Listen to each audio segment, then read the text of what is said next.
seperti pengurusi majlis beritahu, nama saya Muhammad Ishaq Belwani. Tapi cukup dengan panggilan Misai sudah. Dekat baju pada name-tag memang kemana-mana panggil Misai cukup. Jadi tujuan saya kat sini nak berkongsi pengalaman.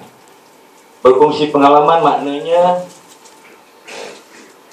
terima kasih juga pada rakan-rakan yang sudi datang bersama. Program kita hari ini mungkin luar biasa. Contoh macam saya sendiri, ini adalah bidang baru dalam hidup saya. Kita turun gelanggang, sebenarnya tujuan kita adalah untuk membuat bancian.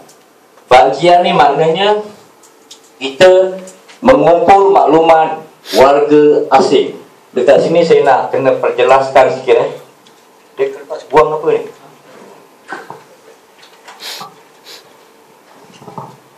Untuk kongsi pengalaman. Sebab penglibatan saya baru, tapi boleh dikatakan masalah-masalah yang ada cukup luar biasa.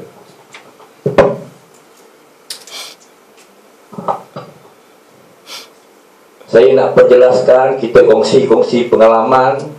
Kita turun gelanggang, maksudnya kat sini kerajaan Malaysia tidak ada satu bajet untuk melantik satu perseorangan atau satu agensi dibayar buat bancian pada rakyat asing yang kosong di negara kita, Malaysia. Jadi nak kongsi pengalaman peranan kita turun gelanggang maksudnya begini. Ini kerajaan, sini warga asing.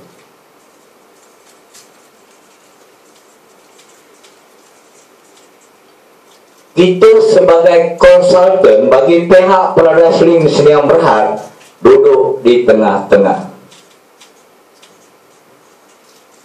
Peranan yang saya nak tunjukkan, sebab pengalaman saya bila dah turun gelanggang, ayat-ayat sebagai marketing, ayat marketing yang cukup power, yang cukup bahaya telah digunakan pakai. Maksudnya kena perjelaskan dengan pihak ni. Tingkat 15. Kita adalah sebagai konsultan atau orang tengah untuk menguruskan permasalahan data bagi pihak warga asing dengan kerajaan. Cakap secara terus dan jujur, bahawasanya kita bagi pihak dia untuk menguruskan. Jangan cerita pasal nak buat permit.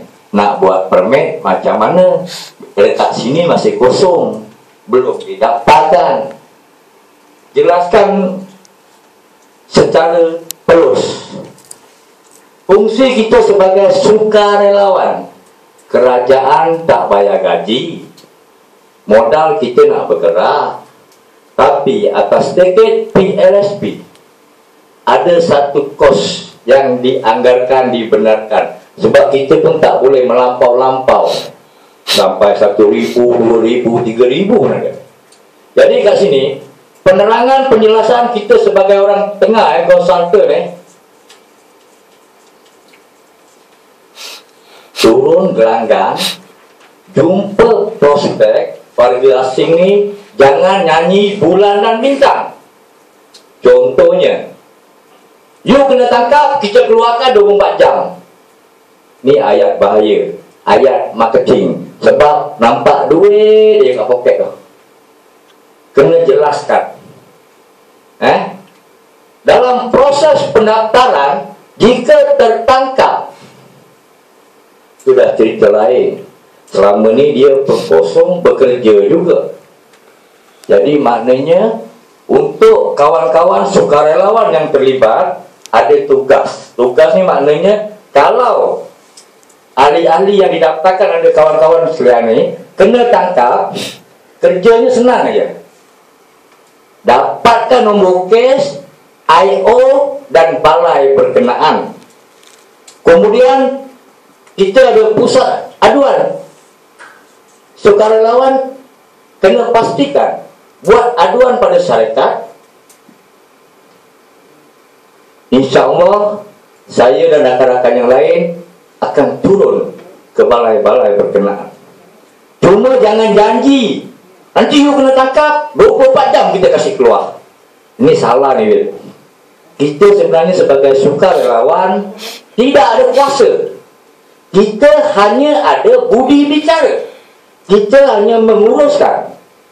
Jadi selama ni turun gelanggang ceritanya buat permit, buat permit, buat permit. Ini ayat yang paling bahaya. Sebab CEO kita Cik Amir Pasirin dah dapat teguran. Tugas saya untuk membersihkan market. Patut-patut dengan harga yang telah ditetapkan. Jadi maknanya macam mana nak cerita pasal permit? Permit ni kat bawah ada langkah 7 ni, sedangkan dia kosong. Jadi tugas kita buat bancian terlebih dahulu. Langkah 1. Langkah 1 ni ada pasal 1, ada pasal 2, ada pasal 3. Yang dah ada permit pun nanti kena dapat. Tapi kita tumpukan pada langkah 1 untuk bancian. Bancian ni maknanya kita dapat, yang mana saya rasa ramai kawan-kawan sini dah tahu apa yang perlu diambil. Saya ulang, saya jelaskan balik. 2 keping gambar, dokumen asal. Maknanya dokumen asal ni walaupun permit dia dah mati, pasport dia dah mati, photostat dia berisikan pada borang aduan. Langkah 1, pasal 1 untuk mereka yang kosong. Jadi maknanya dalam proses untuk didata, kalau tertangkap itu atas budi bicara kita. Saya ulang balik, tugas dan tanggungjawab tuan-tuan semua, dapatkan maklumat yang tertangkap ni. Tapi kalau dah pukul 2 pagi, 3 pagi, telefon, kita pun tengah tidur mungkin. Jadi maksudnya esok pagi proses untuk menguruskan berhubung dengan balai-balai yang berkaitan kerja HQ, bukan kerja tuan-tuan. Jadi untuk secara langsung sekarang ni, jika ada tertangkapnya warga asing dalam masing-masing punya prospek, kalau pagi malam tu senang je Pak ni, mesej saja. Ni tanggungjawab saya. Mesej bagi tahu nama parti, balai polis berkaitan, secantiknya ada nama IO dia, nama pegawai penyiasat. Kalau malam lah, satu terlebih dahulu minta maaf, saya declare awal-awal. Nombor ni kalau ditelefon jarang tak masuk. Tapi kalau masuk tidak berjawab, tidak berangkat, tandanya tuan dia sedang mati. Abang tidur memang call baliknya. Ini saya declare awal, tidur memang mati. Kalau tak tidur 2 hari tak tidur. Jadi ini maknanya, okey, hotline pejabat 03 4031. Jadi maksudnya kat sini saya terpanggil untuk bekerjasama dengan PLSB dan membantu CEO Cik Amir Pasirin. Kita nak buat kebajikan. Kena ingat banget, duit warga asing ni, Indonesia ke, Bangla ke, China ke, khasnya orang-orang Islam ni bang, kena ingat. Duit yang dia bagi dekat kita umpama doa. Dah banyak dah rekod warga asing tertipu. Permit. Minta maaf, turun gelanggang, tolong jangan kita buat permit. Diharamkan. Dan langkah 1, langkah 2, langkah 3, langkah 4, 5. Yang ini tak selesai, macam mana kita bermain? Bahaya, bahaya. Jadi maknanya kita sebagai sukarelawan turun gelanggang untuk buat rancian. Dapat. Saya nak cerita lebih-lebih nanti takut tersilap, sebab ni bukan bidang saya. Jadi mungkin ramai ada kawan-kawan yang tahu saya punya kerja ni kerja mana orang tarik kereta, nak cerita pasal ni pula. Jadi maknanya seterusnya ini ada panduan. Untuk makluman langkah 1 dia pergi, langkah 2 ni pengesahan. Pengesahan ni maknanya daripada kedutaan masing-masing lah. Kalau bangla ayatnya dia akan dibagi. Surat beranak ni maknanya jelas surat beranak lah, maksudnya maknanya data bank. Data bank ni mana bang boleh tunjuk bang yang boleh disuruh? Ada rekod. Sekejap ni dipanggil surat beranak. Bagi tahu dekat warga asing ni, bila dah dapat surat beranak ni, jangan nampak polis dia berjoget kat jalan. Dia kena tangkap lagi, susah. Maknanya particulars diri dia, kampung dia, keluarga dia, pewaris dia, semua ada. Jadi kita sekarang ni turun gelanggang buat kebajikan. Kebajikan bukan Cik Amir pasien bayar gaji, dan bukan kerajaan bayar gaji. Kat sini saya nak jelaskan, ini adalah peraturan baru. Siapa yang dah buat terdahulu, yang dah lepas, buat satu pengajaran. Ada bang, rekod surat beranak.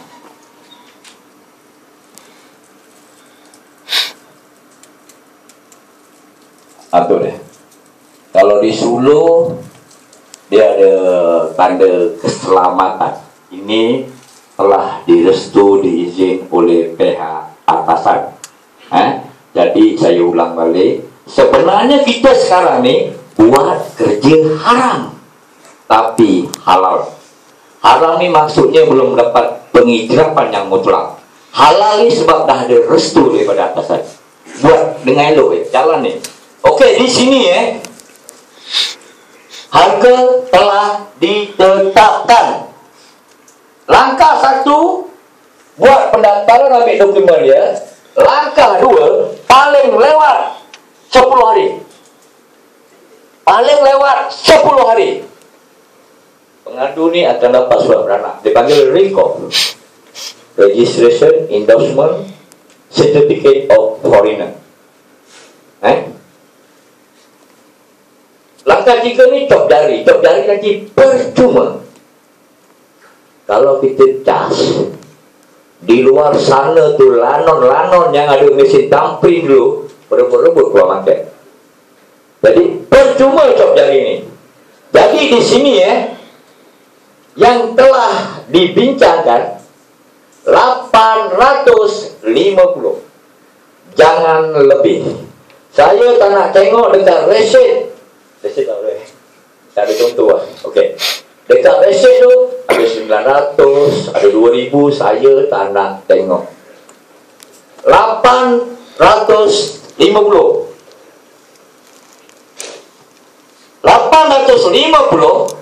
submission. Itu ada pejabat di Bukit Tiram, di Taman Teratai. Tengoklah urusan tu ni macam mana. Kota Tinggi 650. Kalau yang nak bank in terus atas nama syarikat 200 RM. Itulah abang-abang punya. Hantar ke syarikat 850. 200 kalau yang biasa dengan mati label, ini pasta bonus. Jadi kat sini kena ingat bang, satu kepala, langkah satu, langkah dua, ni bang. Jangan zalim sangat. Tak sampai. Saya tengok dah reset 3,000, 4,000, 2,000 ni. Waktu tu sebenarnya PLSB dalam proses R&D, dalam proses belajar, kesilapan mungkin ada. Ni, ingat bang tolong jangan lebih. Kalau suami satu kepala 800,500 buat 800,500. Itu kepandaian abang-abang dengan prospek. Contohnya, ni 8,500 nak bayar syarikat, bagi dia minyak boleh tak RM20? Itu pandai. Yang penting reset mesti 8,500. Tolong jangan lebih. Jadi setakat ni pergerakan akan dipantau. Yang pastinya ni yang saya cakap, syarikat PLSB tak payah gaji, kerajaan pun tak payah gaji. Kita sebagai sukarelawan turun gelanggang. Ni kita punya. Baru langkah satu, langkah dua bang. Nanti nak beli insurans. Nah, ni dekat sinilah kita membantu kerajaan. Bila lengkap, dia orang kena bayar levy. Ini kerajaan ni. Persembahan, prospek, proposal yang dicipta oleh Encik Amir Pasirin kepada kerajaan. Inilah langkah 6 yang mana kerajaan rugi terlalu banyak. Ini hak kerajaan. Tapi kita sebagai sukarelawan takkan tak boleh bisik-bisik. Bang beli minyak bang. Contohnya. Jadi maknanya kita cuba buat perkhidmatan yang terbaik untuk kerajaan Malaysia. Waktu yang sama kita pun ada kerjaya. Seterusnya, kalau ada apa-apa pertanyaan tentang ni, saya rasa ramai yang dah biasa dan ramai juga yang muka baru. Okey, tak perlu nak berlengah masa. Saya serahkan ucapan saya kepada pengerusi. Jika ada terkasar bahasa, minta ampun dan maaf. Assalamualaikum warahmatullahi wabarakatuh.